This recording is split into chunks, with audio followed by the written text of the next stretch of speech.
What's up, my healthy friends? Great to have you back here on the show for another mind-melting episode. If you're new here, I've got to share this year's mission with you. So in 2022, it's my mission to coach 300 people to get control of their emotional eating so they can lose weight and actually keep it off without counting calories or eating rabbit food, because nobody wants to do that, right? Now, on today's show, we have a wonderful human that has become a good friend of mine across the last 6 or 9 months. We're a part of a small group of friends that all have businesses in the health space, and we do digital co-working sessions together and masterminding about more ways and different strategies that we can come up with to be able to support people just like you listening to get healthier and make better choices in your day-to-day life. And so I want to introduce you to this amazing human who is Danielle Hamilton, whom is a functional nutritional therapist and restorative wellness practitioner who specializes in blood sugar regulation and digestion. She became interested in blood sugar issues when she learned that insulin resistance was the root of her PCOS, or a polycystic ovarian syndrome. She was able to reverse her PCOS, cystic acne, PMS, and weight loss resistance by reversing her insulin resistance, aka getting control of her blood sugar. After having such massive success with her own health, her mission is now to help others uncover their blood sugar and insulin issues, as well as help them optimize digestion for low carbohydrate diets. Danny promotes a holistic approach to reversing insulin resistance, which goes beyond just changing your macronutrients. And just like all great people in one's life, she's the host of a podcast called Unlock the Sugar Shackles, and she is the creator of the Blood Sugar Mastery Program. Danny, hey, welcome to the show. Hey, Matty. So happy to be here. Thanks for having me on. I'm excited to have you here. It's like we're always hanging out in this kind of informal setting, and now I feel like we're trying to be professional together. I know, right? I'm trying to keep it together and be like, oh, you're so cute doing your podcast thing, because I see you all the time, in the same setting, but now we have to be professional and, keep it together. I know. I even put a shirt on for this occasion. Yeah. Now, by the sound of it, I've heard your story a few times, and you've recovered a lot of things about your body that were going wrong. And I know you were taking sort of, that original path of sort of Western medicine, and you surrendered at one point to the idea of it's my bad genetics, which I think a lot of people listening, have probably come to that conclusion themselves, or their doctor has told them that they must just have bad genetics. But I'm really curious, along the journey, something must have happened for you to make space for the possibility that maybe you were being told information that wasn't totally accurate. What was that turning point that made you start questioning the conventional medical dogma that you were sort of being given? Yeah, that's a great question, and no one's ever asked me that before. I would have to say that really was the result of me. I was working as a speech therapist in a long-term care facility, and at the same time, I was experiencing all these issues with my health. I had really bad seasonal allergies, and I lived in Miami, Florida, so the season was all year round. I had asthma. I was on multiple prescriptions and inhalers and getting shots and having chronic sinus infections and getting all these antibiotics. I was a mess. I was falling apart. I was in my early 20s, and I was like, there's something wrong with this picture. So I was going into these doctors' offices asking them, why is this happening? And no one could give me an answer. And I just felt like my body's falling apart and I'm so young. This didn't happen to my mom's generation. This wasn't happening to my mom and dad's generation. I always used to notice, how come everyone in our generation needs braces? And how come I had glasses when I was 8 and contacts when I was 10? I started noticing all these things and no one had an answer for it. If you know do you know Pottinger's cats? Do you know that? Yeah, so that was with the teeth and all that. And of course, Dr. Weston A. Price, that can explain a lot of that. I'm sure many of your followers are nodding their heads. And if you don't know about it, don't worry about it. But anyway, so I was working in a nursing home and or a skilled rehab center at the same time that my health was really, really deteriorating. And here I was looking at doing all these chart reviews for people who were in their 70s, 80s, and 90s. And they had these lists of diagnoses that were an entire page long and then 2 pages long of all the prescriptions that they were on. And I saw this connection. I saw this parallel. I was like, oh my goodness, I am right here with these people. And I just knew in my heart, this isn't normal. This isn't natural. And I wouldn't believe that this was what my destiny was. And I used to think people, our ancestors didn't have all these medications. They didn't have all these problems.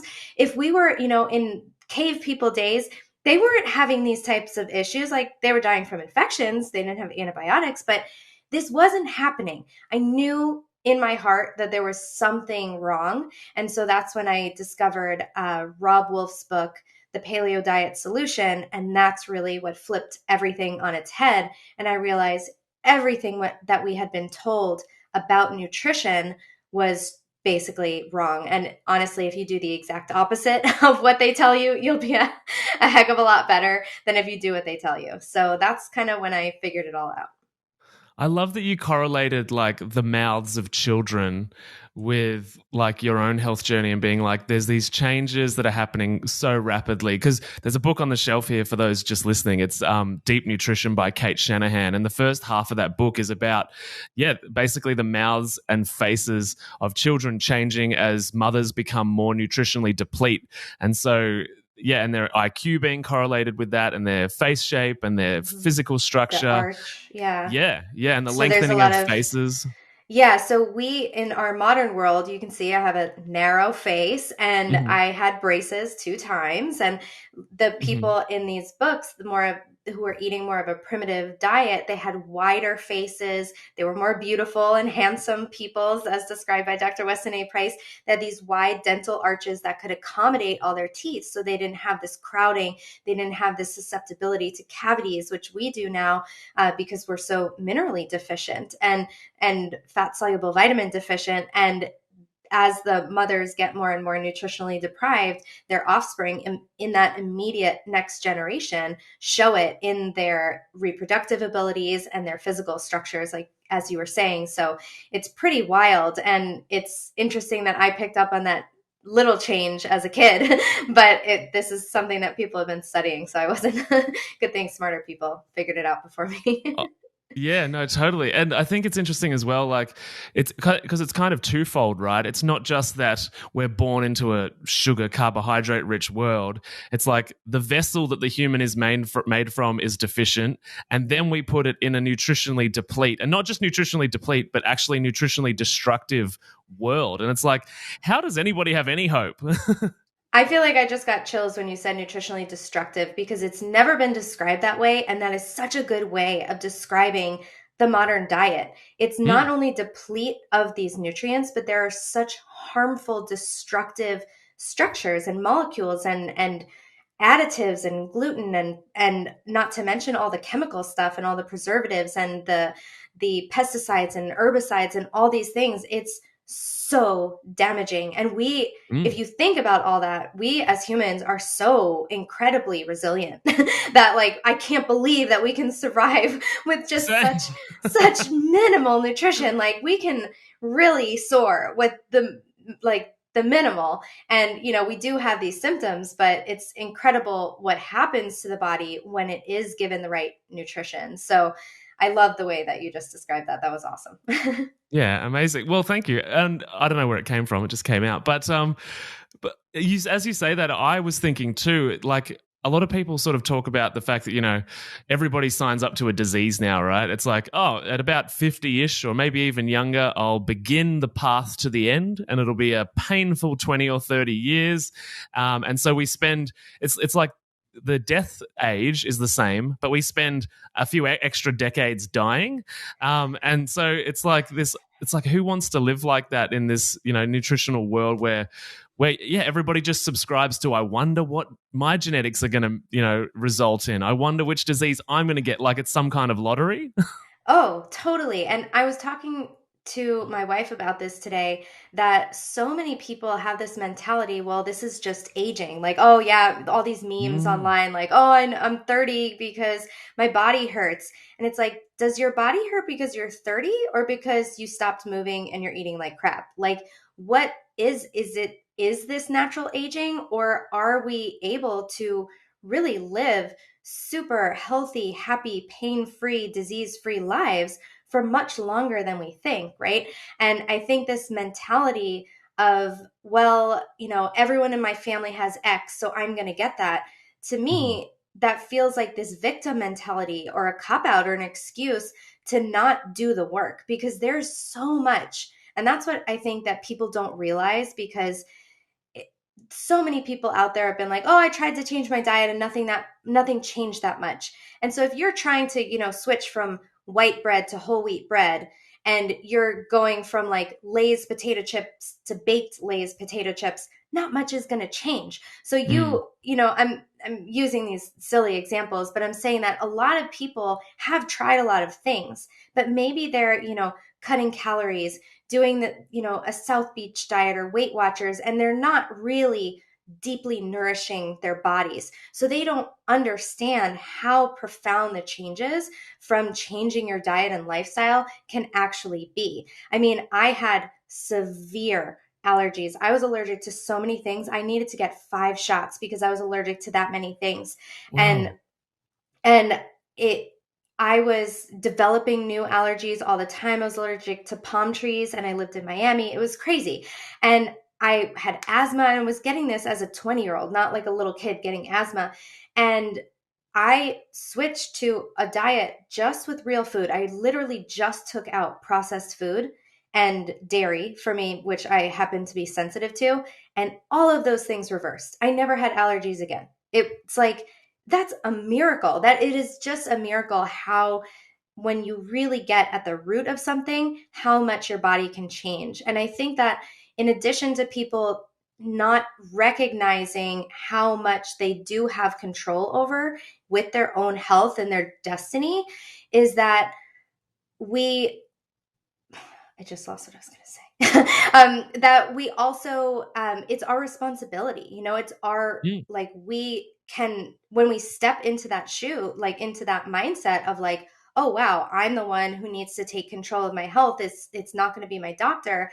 We step into this role where it's like, wow, I have this big, responsibility now, and it can feel overwhelming, but it's also really, really empowering when you take your power back from these doctors who might be gaslighting you and telling you like, oh, it's just anxiety. It's just in your head. Like, you just have to take this medication. You have to take the pill because you have PCOS. Like my gynecologist told me, who I fired right after that.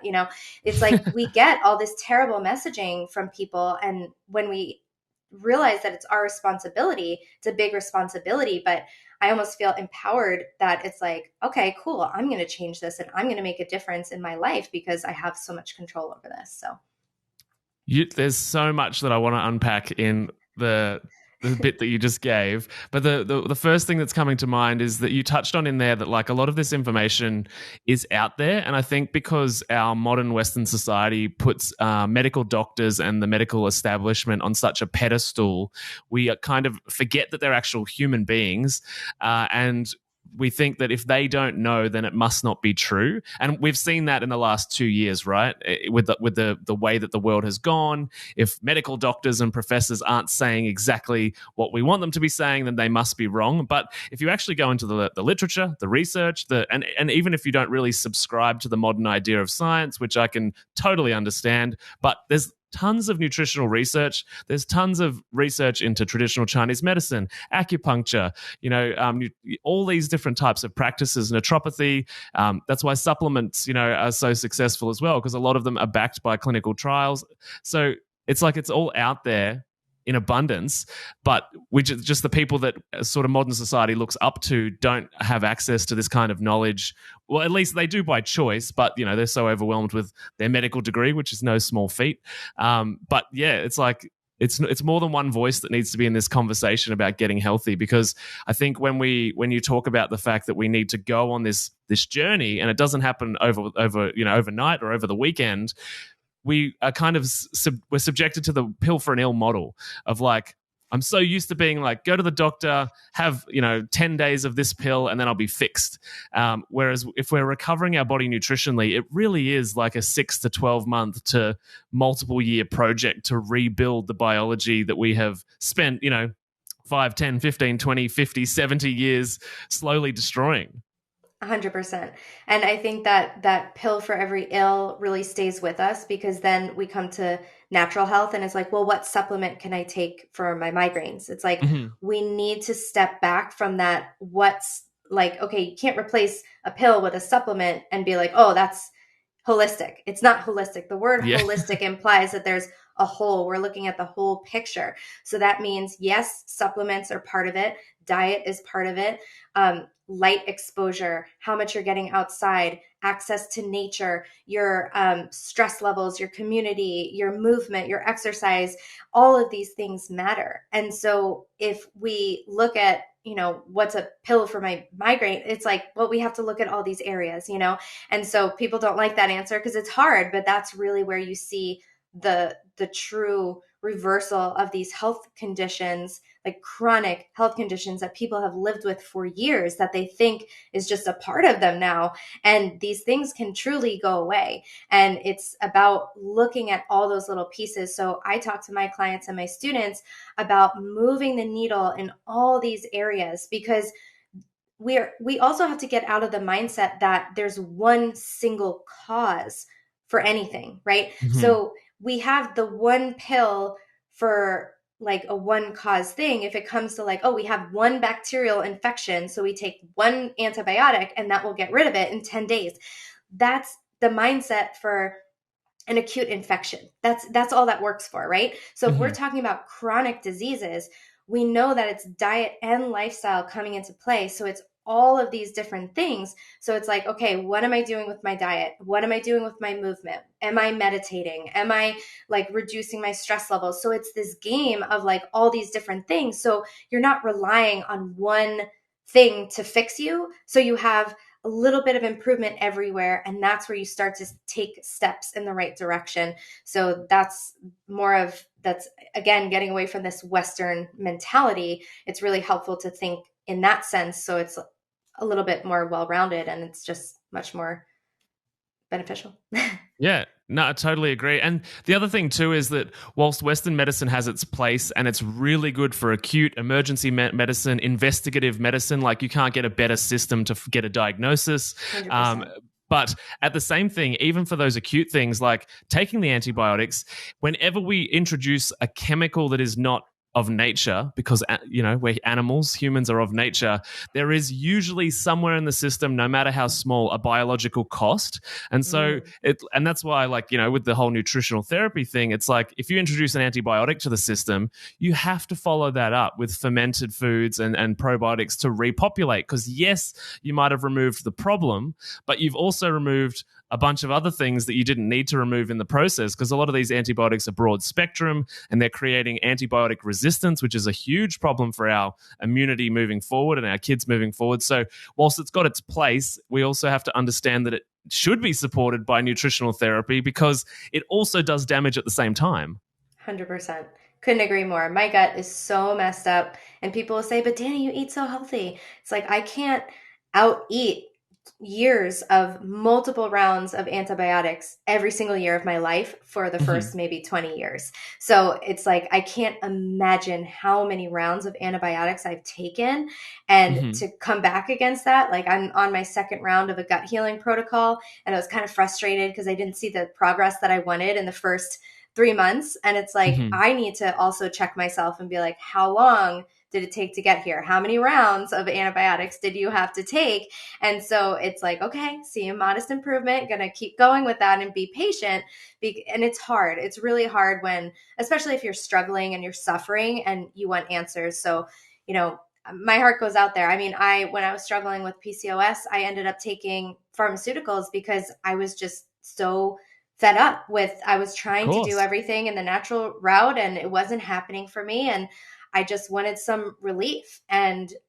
So there's no harm in using a pharmaceutical as a bridge, or if that's what you need, that's what you need, right? You haven't found it yet. That's okay. It's not like, oh, you lose, because it's like, don't worry, but also don't give up, keep looking and keep also supporting your body, do a little check. What are these, what is this pill depleting in my body? Because oftentimes, like you said, there is a cost. It could be damaging the microbiome. It could be depleting certain nutrients, like the pill, for example, is depleting you of nutrients. So you can go in and sort of counteract some of that harm that it's doing. At the same time, you're still working towards finding those more foundational root cause answers. I love the term that you just used as using Western medicine or the pill for an L model as a bridge. I really think that makes a lot of sense because sometimes we've got Western medicine irrelevant. Like the Western world is so incredibly toxic, like, with pollution and with plastics and all sorts of different endocrine disruptors and carcinogens that sometimes we need an equal toxin on the other side to actually get our body back, but then we need to recover it naturally. So a bridge is a perfect word to use for Western medicine, I think. Yeah. And I think even I use that term also when we think about people who are struggling with mental health issues. So we use, like, it's a good way to think about it like that too. So if you're struggling with depression, it's like, yeah, get on whatever you need to make yourself be able to function so that you can start working on healing the root cause. So it's whatever you need to get by. So, a lot of people are like, oh, my doctor recommended metformin. I don't know if I want to do it. It's like, well, it's not the end of the world if you have to take a medication, but there can be, better options out there. So just don't feel so bad. Don't beat yourself up because I know that I was at one point. Totally. We're all on our journey, right? And if people are listening to this podcast, they're obviously looking for alternatives or for strategies to support the journey they're on, right? Yep. Yeah, 100%. And it's not to say that it's not a failure. I think that's another lesson that keeps coming up in my group coaching that, oh, I had to take, a pharmaceutical. So it's like a failure, or I tried to get off sugar and I binged and I couldn't do it. None of these things are failures. They're all learning experiences. They're all experiences. And what you extract from that experience is really what is the important thing. So, okay, so you had to take a pharmaceutical. What is it doing? Like, what is what is the function of that medicine? So I took metformin when I had PCOS. I didn't look into what metformin was. Metformin is a drug that lowers your blood sugar. If I had known that, I would have been like, oh, this blood sugar lowering drug is helping my PCOS. Maybe I should look into blood sugar. I didn't, because I didn't know that, right? And so that would have been really helpful for me, because maybe you can see some of the mechanisms that would be helping you, right? But also, like, when you're taking these pharmaceuticals, I think that I'm sorry, I just lost my train of thought once more. But yeah, so I think that it's going to be, I was talking about the failure. So then if you are eating a diet and you're having a lot of sugar and you're trying to get off of it and you can't, and you think, oh, I binged again and I'm such a failure. I can't do this. Well, it's not a failure. It's like, what happened? Were you emotional? Were you not prepared? What is going on? Were you trying to bite off more than you could chew? Were you trying to change every single thing instead of just taking one next step? Were you trying to completely eliminate snacking and do intermittent fasting and your blood sugar was crashing? And that caused you to have severe cravings and overeat because of that. So these are all things that we can learn and try to adopt and change for next time, because it can really, really help us be able to come back stronger next time, because they say success is built on multiple failures, right? So it's not about failing. It's not about not failing. We have to get rid of this toxic perfectionistic mindset in this realm of trying to recover from chronic diseases, because perfection is just going to, if we're trying to give A+ work, life happens. We're not going to live up to that. Yeah. And I tell my clients, give me B+ work. Or for my, straight A students out there who a B+ is giving you hives like me, give me A- work, like give me just, I don't know if you use those terms in Australia, but just like, not aim for like an 8 out of 10 or 7 out of 10, because these little habits that we adopt are really moving us forward. And the perfectionistic type of mindset will stop us in our tracks. We'll have analysis paralysis. If we need to do it perfectly, it will be impossible to get started, because there is no such thing as perfection in nutrition. I am such a recovering perfectionist, and I went into a profession that there's no right answer. There's no right answer. And it's like, it tests me every single day. And people are like, well, how many grams of protein should I have? I'm like, I don't know. And guess what? It's going to change every single day. So I can't tell Yeah. you. And they're like, I don't want to hear that. Tell me exactly what to do. I'm like, sorry, Totally. I can't do that. So you're never going to get it right. And there's always going to be learning and lessons from it. And so that's the game. That's the challenge. That is what this whole journey is about. It's like learning from each step, keeping some things, taking some things away, staying flexible, and just continuing to do better than the day before. And it's not going to be linear. So yeah. Totally. And based on, like, you've been talking about sort of solving problems holistically, if we take this perfectionist attitude and we even get it right, we're actually just increasing the stress on our system and the cortisol and the adrenaline response, because when we don't quite get it right, or we fail, or we feel like we're doing it wrong, that like we're beating ourselves up in our mind, and we're judging ourselves and not giving ourselves permission to be fluid and flexible. That increases the stress on the system. And so we've just shifted the problem. It's like we got the food right, but we've increased the stress over here because we're in this cycle, or in this pattern of trying to achieve perfectionism in a world and in a body where, you can't get it right, and your nutritional requirements will change. And some days you can get it right and things still don't go right. You know what I mean? Mm-hmm. Like, yeah. It's if everybody listening reflects on their life, there was probably good moments, there was probably bad moments, there was probably times where they made the right decision and it went wrong. There's times when they made the wrong decision and it went right, So I think just giving ourselves space for the fluidity of, the human nature to exist, and that to be okay, is going to lower the stress on the system. And I find that with my own clients, when people start to actually just give themselves permission to just go with what feels right, not only do they actually end up making better choices and decisions, but just lowering that stress and judgment on themselves just frees them up emotionally to be like, it's okay to be me and to be where I'm at and to do it the way that I'm doing it. And it's just such a relief. It's like, it's not even about the physicality or the weight loss or anything like that. It's just like, I just feel better being in my own head, which is so much nicer. Totally. Love that. So good.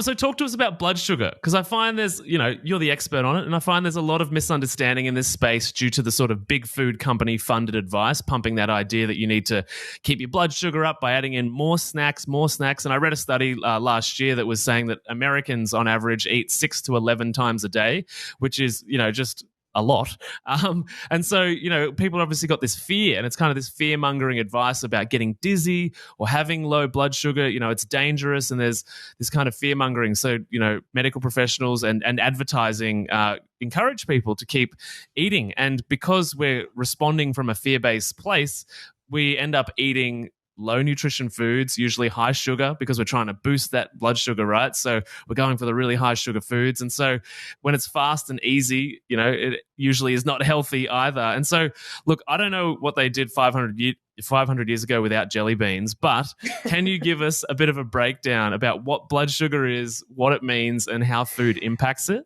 Sure. So blood sugar is just the amount of glucose in our blood at all times. And the body likes to have about a teaspoon in the blood, give or take, at all times, but it's a small amount.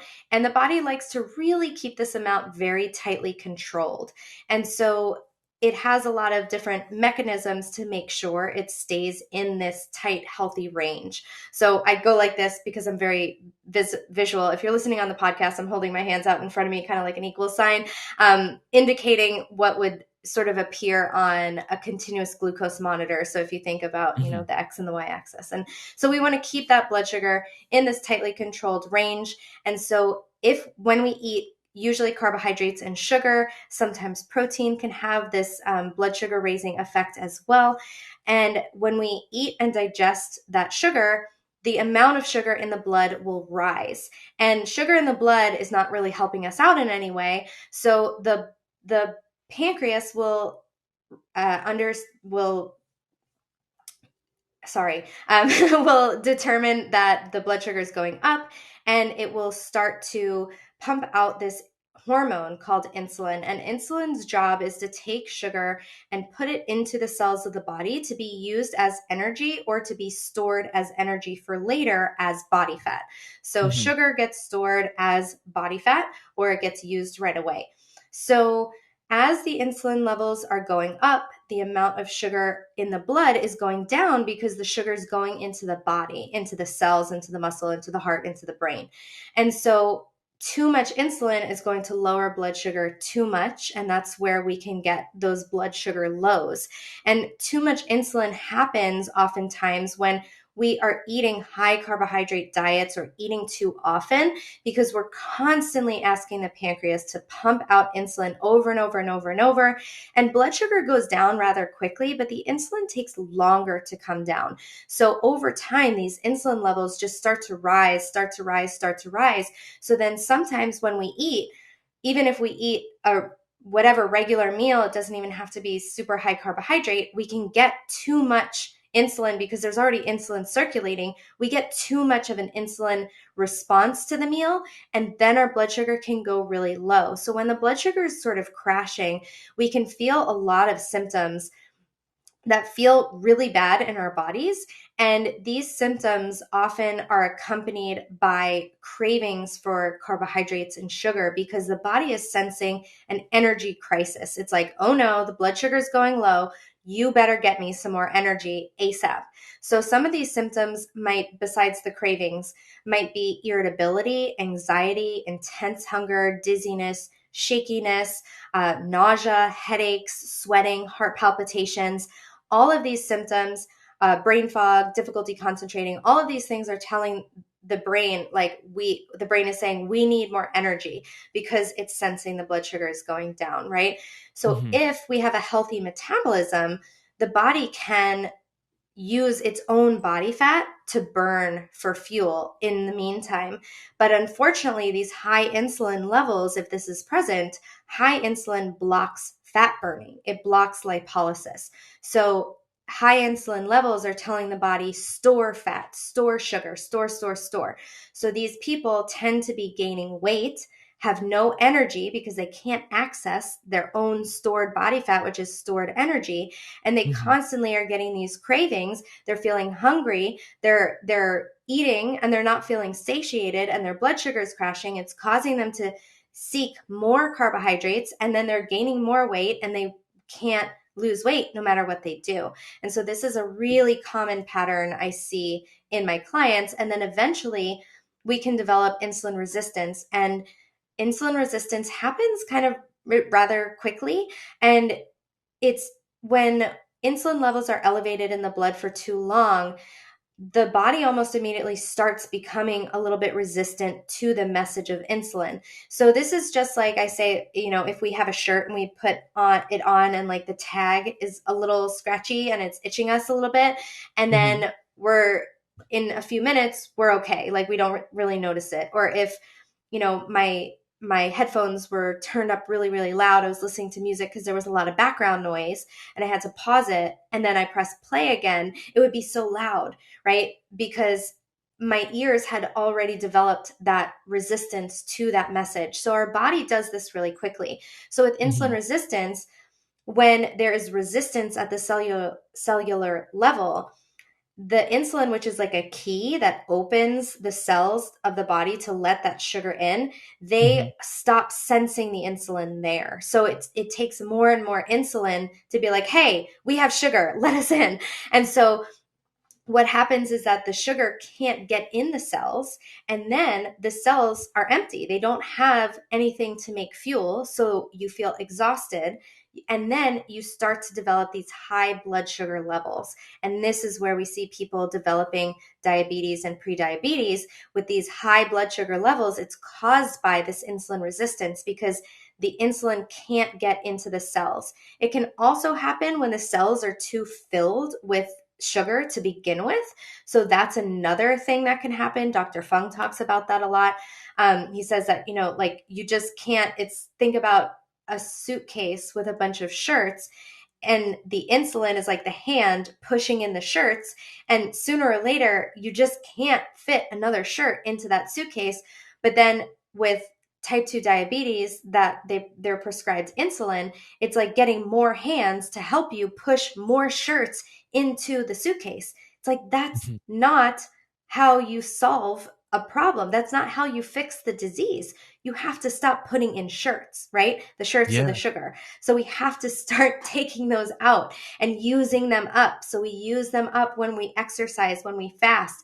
I know you talk a lot about fasting on your podcast. And so these are really great strategies to bring down blood sugar. Of course, I do work with people with the hypoglycemia where their blood sugar is dropping, and so they can't be fasting right away. But there's people at all different areas on this blood sugar spectrum, and it's always at insulin resistance is always underlining the whole thing. So blood sugar and insulin go hand in hand, and insulin is a hormone and it affects all other hormones. And that's why in women, it can tend to raise testosterone, which leads us to develop PCOS or have hormonal imbalances, estrogen dominance. In men, it can cause too much estrogen as well. And that can cause fertility problems in men as well as in women. So we have sugar affecting every single cell in the body because every cell in the body has a receptor for insulin and sugar. And so we can get symptoms all over the place, not just the fertility, but literally everything. So that's my long explanation.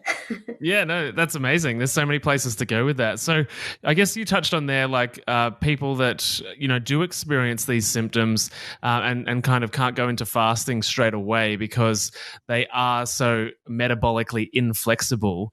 Can you dive into that? Because a lot of people that might be listening may have already tried stuff from previous episodes or other stuff they've learned, and they're hitting this wall where they're like, oh, I feel dizzy. I know it's not meant to happen this way, but I feel dizzy and I feel these kind of symptoms. What is that step that needs to take place to start getting away from that fear of a low blood sugar or that physical symptom before we can then actually break through and actually be like, oh, I survived. I feel okay. My body adapted. What's that step? Yeah, so there's three main things that I look at when it comes to this person who's having these blood sugar crashes. So it can be also known as reactive hypoglycemia or just having these hypoglycemic moments.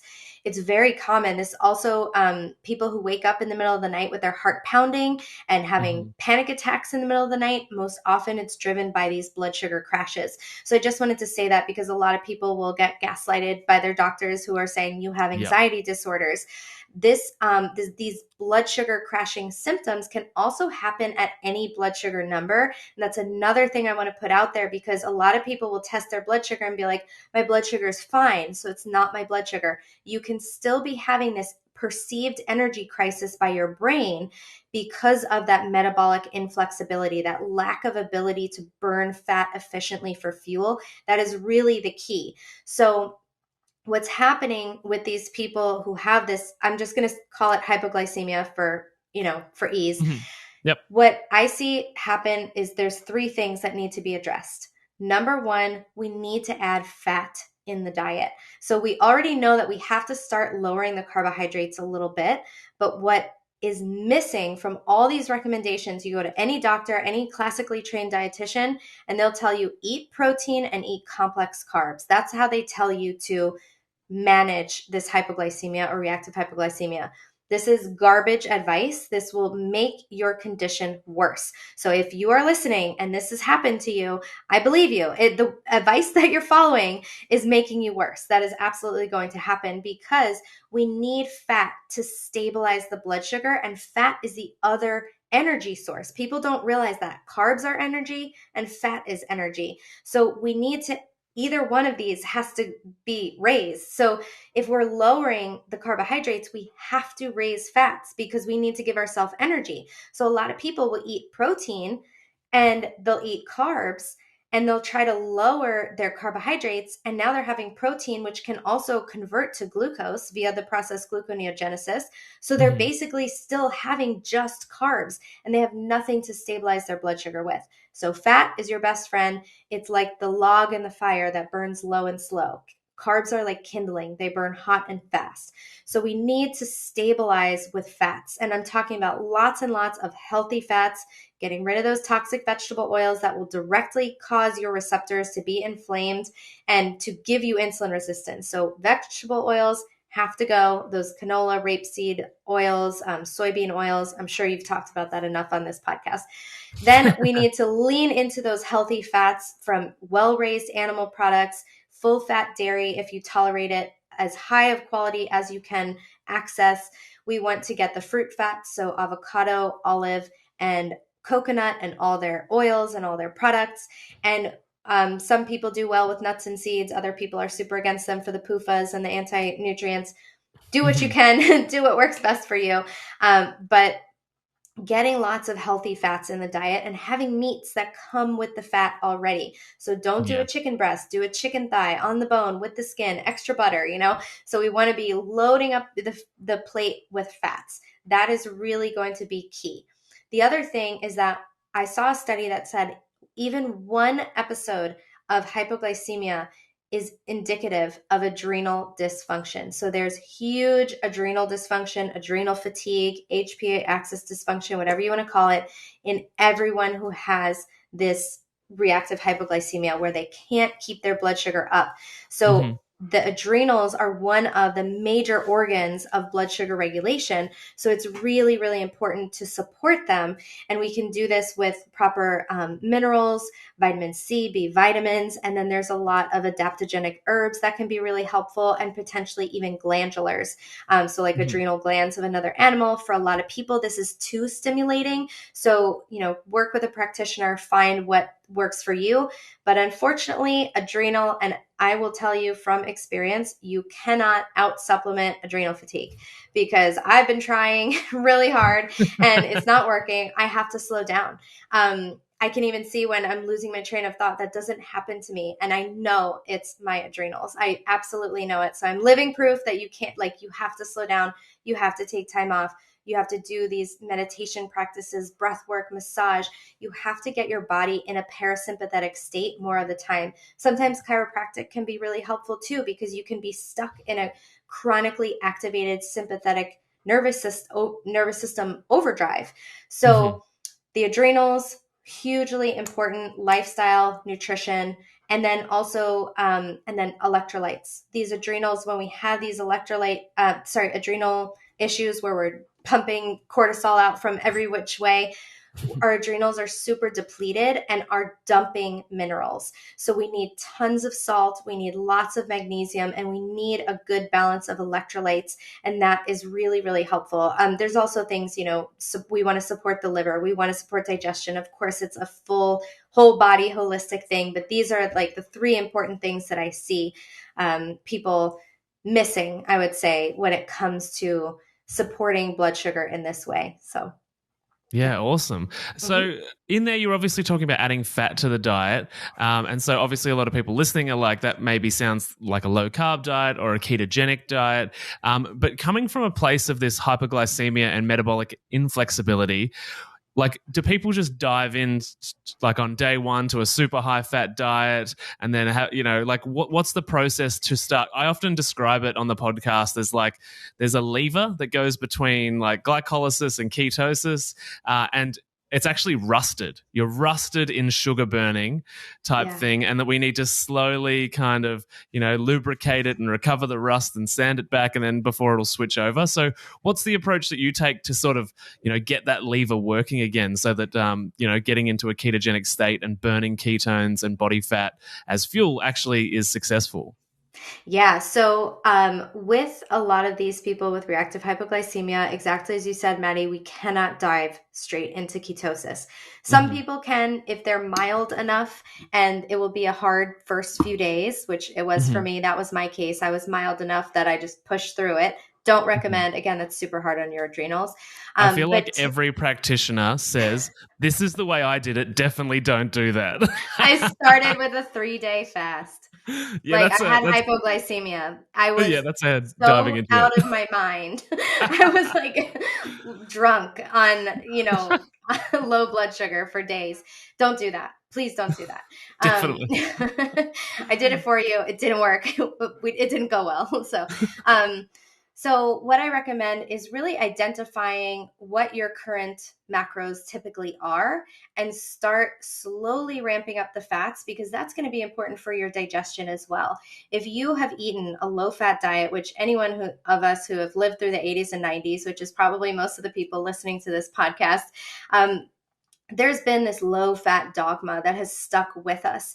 And so our gallbladders are not able to produce sufficient bile, or our bile consistency is too thick and sluggish to work properly, because it kind of sits in the gallbladder when it doesn't get used. When we're eating low fat, it just kind of sits there and gets thick and viscous. And then if we eat, like, oh, Danny said to eat a ton of fat, and then we expect it to have, like, to be able to digest all this fat, it's not going to go well, and we can get a lot of digestive symptoms there. So that's where I work with my clients and make sure that we're supporting fat digestion really well.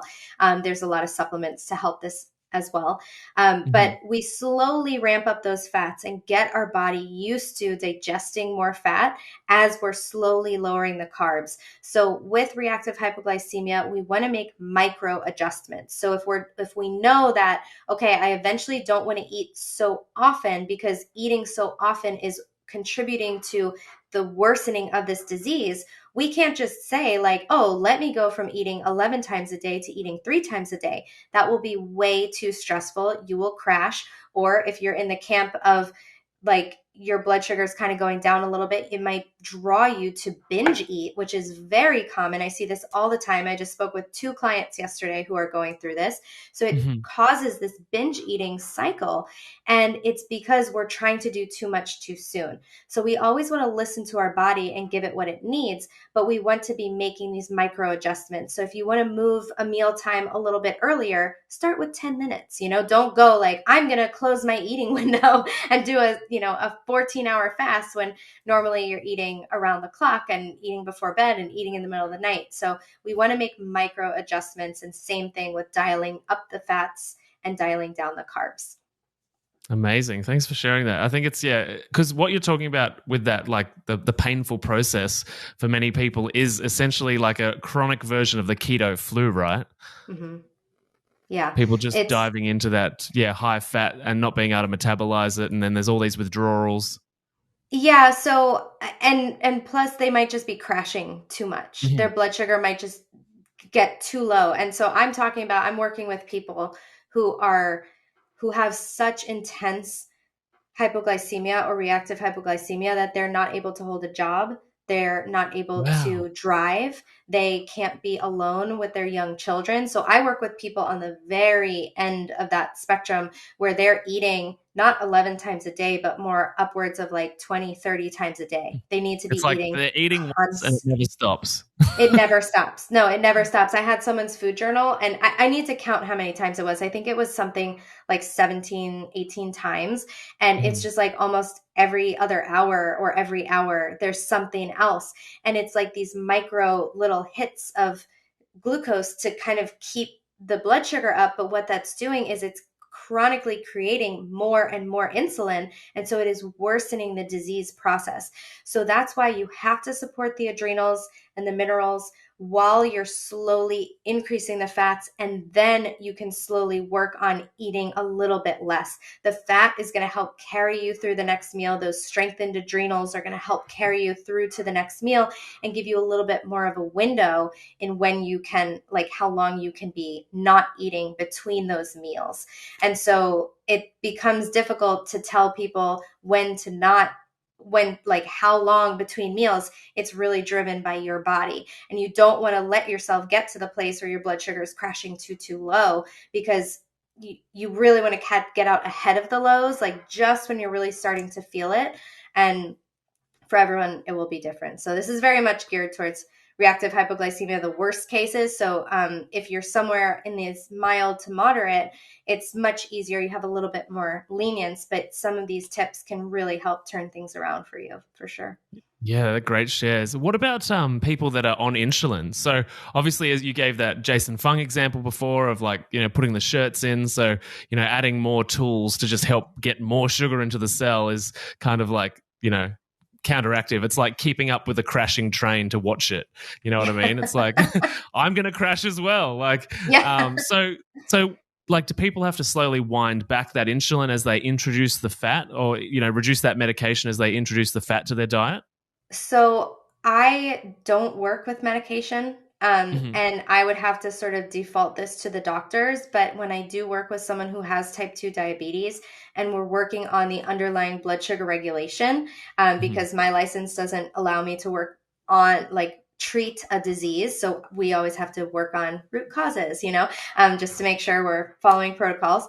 But when I have my clients support with higher fat and lower carbs, and people with type 2 diabetes, they don't tend to have these blood sugar lows. Hmm. Sometimes if they get certain medications, they can experience them. People with pre-diabetes are more likely to have that happen, but with type 2 diabetes, the blood sugar typically we see is chronically elevated. So they have more leeway with being able to go in a little bit more hardcore and start fasting and start really dropping the carbohydrates low almost right away. You will go through a keto flu, and you absolutely, if you are on insulin, you have to be working with your doctor because you could go too low. So you could Hmm. get a hypo because of the insulin if you're not eating all these carbohydrates and you are raising your fats.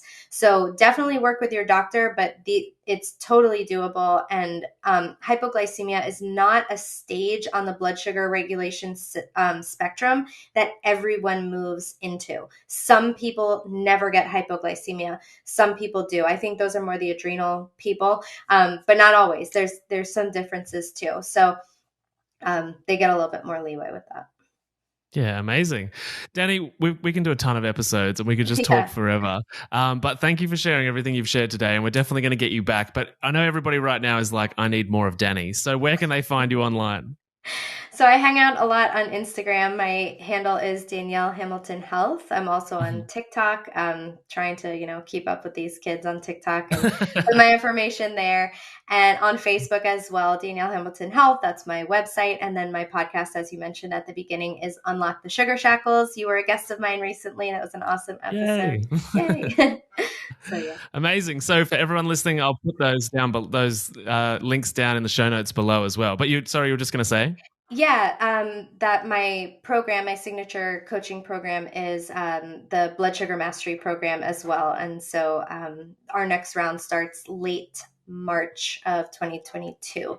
And it's especially helpful for anyone anywhere on that blood sugar dysregulation system spectrum. So if you're starting with even just a little bit of urgent hunger and this hangriness and cravings, and where you can't lose weight and you feel like the blood sugar is in there, you have no idea where your blood sugar is, all the way up to someone struggling with type 2 diabetes or this reactive hypoglycemia, everyone is welcome because it's a very personalized type of coaching. So Mhm. it helps everyone. Amazing. All those links for everybody in the show notes below. And definitely check out Danny's Instagram because it's amazing. And I know for a fact I'm in the trenches with Danny and she's relentless at being able to provide amazing stuff for her clients and the people that follow her. So Thank you. definitely head down to those links. And if you've enjoyed this episode, please take a screenshot, give it a share, put it in your social media story, tag myself, tag Danny. The more people that we can help, the better the world will be. And so to wrap up, Danny, what is one piece of health information you wish more people knew about? I'm going to have to say that I wish more people knew the early signs of blood sugar issues, because there's so much, they say, oh, type 2 diabetes awareness. It's like, we're aware that it exists, but what are Yeah. the symptoms? And that's, a manifestation of blood sugar and insulin issues that have developing chronically for decades. So if we knew these early symptoms, we could connect these symptoms, we would be able to reverse it before it even got anywhere close to that. And so just a quick review, if you're having, the shakiness, dizziness, hangriness, lightheadedness, nausea, headaches, you're feeling irritable, anxious when you're hungry, and you're not able to skip a meal easily, you have hormone issues, you might have high cholesterol, you might have heart disease, you might have joint issues. I mean, this stuff manifests, it spreads to everywhere in the body. So if you're having any of those issues, or you find yourself, you just have to snack all the time, you can't ever skip a meal, you're drawn towards carbohydrates, there's probably some blood sugar stuff going on. And so it's something that we have complete control over it. So we can totally reverse it. We can fix it. And that's the good thing. Amazing. Well, thanks so much for being here. I'm looking forward to, when am I seeing you next? Tomorrow, I think. Yes. Amazing. Well, we'll definitely get you back on the show really soon. For sure. Thanks for having me. See you, Danny.